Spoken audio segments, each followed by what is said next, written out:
This may interest you, Mike. I want to get into a list that came out. Danger Close Armament published its list of the most influential, what is it, social media people. I've never really looked at it in the past. I guess it's come out for a while now. It's like the most influential social media people, I assume they say around the gun industry. So everybody on Instagram knows where I'm pulling this from. It's available at dangerclosegroup.com. I've never paid much attention to it, but I figured we'll get into it. It breaks down the 40 most influential gun industry influencers on social media today. Interesting. Very interesting. So they take and they aggregate, I'll read it off to you, a bunch of different things. Social media endorsement, product placement, companies, radio disc jockeys. Basically, they're looking for a bare minimum of 25,000 cumulative influencers.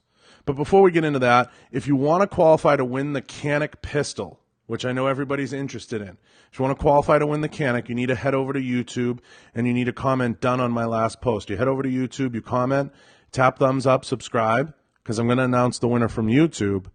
And you have to share as many of the YouTubes as you can.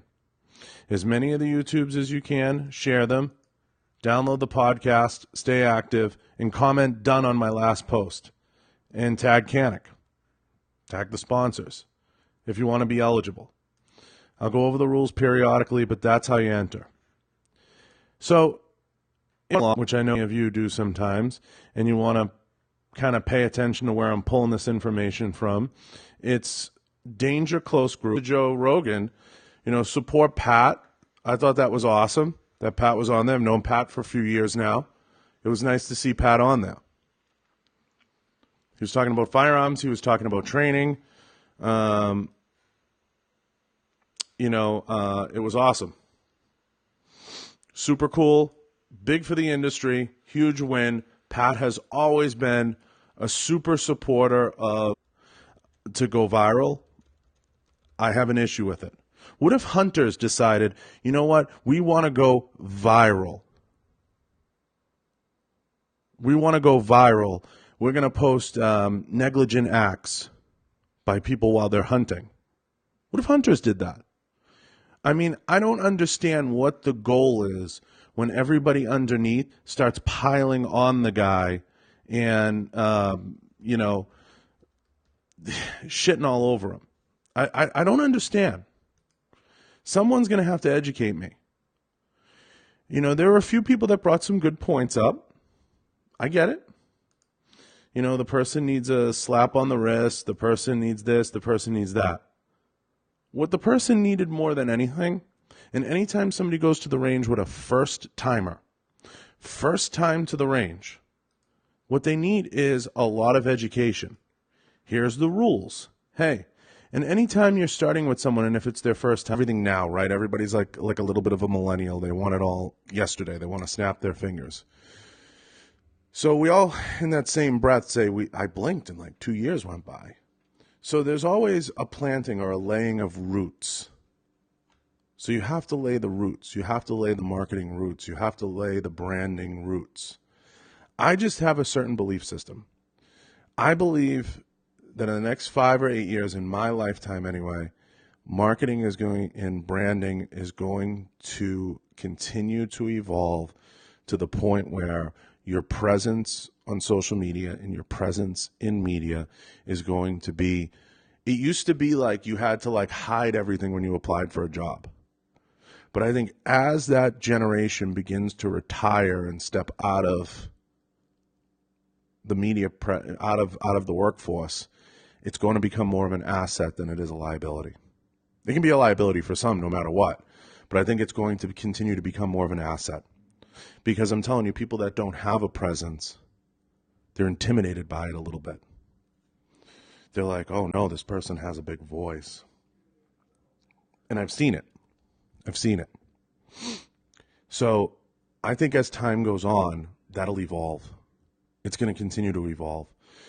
Because our generation is going to continue to rise up and be the bosses and become the executives, And we're going to look at those things. They're going to be assets. We're going to view them as assets, potential assets.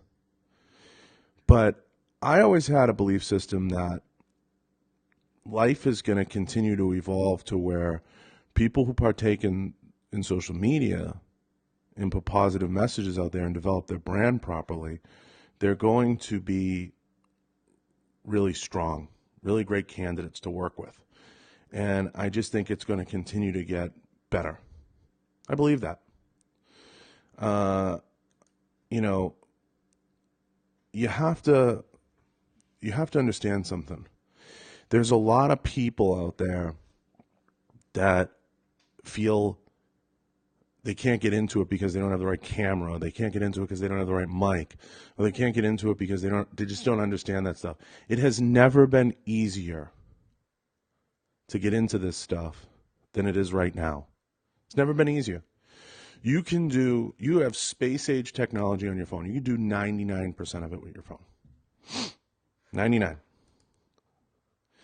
You just have to figure out how to sort through and figure out the best delivery system for you. Don't upgrade too fast. Don't upgrade too slow. You don't have to have mics and setups and all this stuff. Okay? In sponsors. You can start very simply. Now, I'm trying to give you guys just a little bit of insight and get to the why. So why I started to make a push a little bit more into YouTube and into other spaces is because I've never wanted to be one-dimensional. You know, I worked out, I trained for function, I'm not Captain Planet. And I'm kind of like, fuck, you know, all right, let me go see this stupid thing. And that was okay. Saturday, I decide, you know, it's like lunchtime. Let me go get a hamburger at this local place that I like. And if anybody's been out here, they know what I mean. So I'm like, go to this spot. So I order my hamburger and I get a burger to go, which I tend to do. And I'll eat another one when I come home or whatever. So I sit down and I get, you know, everything laid out perfectly. And I turn around for 1 second and go to get a refill on my drink. And the waiter there went to the table, wiped my table down, and threw all my shit out. I was like, you've got to be fucking kidding me.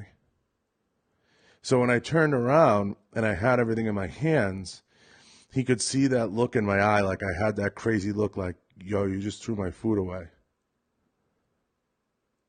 You just threw my food away. Like, no, you didn't. So he saw I had the eye of the tiger. He knew it was coming. Okay?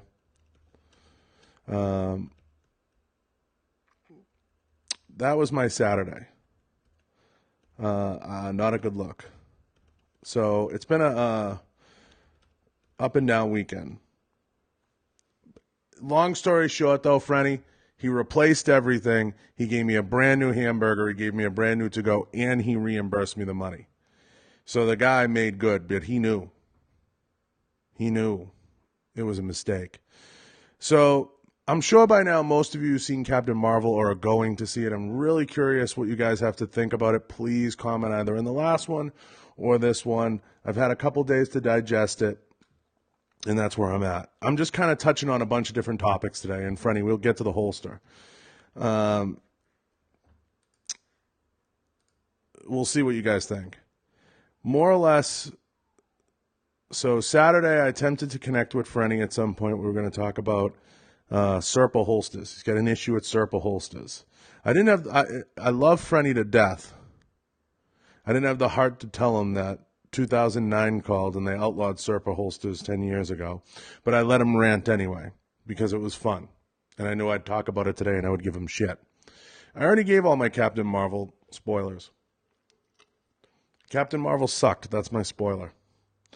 So, you know, long story short, I want to say this about the Serpa holster. And I want to put the Serpa holster thing to bed. Nobody should be using Serpa holsters. Okay? The reason that they even still exist, or they get glamorized or popularized, is you see morons in movies and in movie trailers wear them because they have that little bit of retention where they can wear them on Molly pretty easily. But nobody should be wearing Serpa holsters, okay? Yeah, those dudes are 100, Frenny. They're